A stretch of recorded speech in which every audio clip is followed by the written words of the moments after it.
Ok, ona su Party Gamers.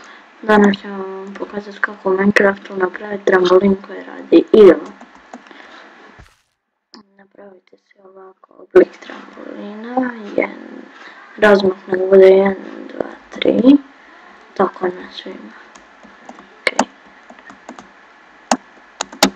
A i možete sad kako hoćete ofarbat, ne ofarbat nego staviti. Evo, tu stavite naredni blok i ukucate efekt Monkey P8510. Gotovo. Sad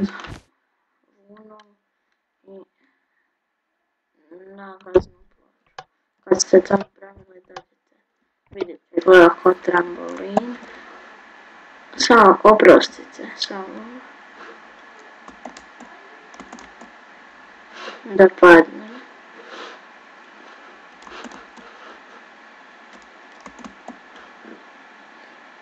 Oprostite. Napravite si stepenicu. Kad ste to napravili, to lako. Dođete na ovo i kao svako skakanje dođete na to i kliknete space, jer sa space skačete, pa da vidimo.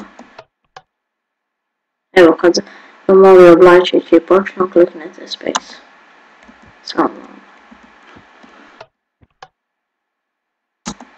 Evo ga. Mislim, leti dosta do neba, do sunca.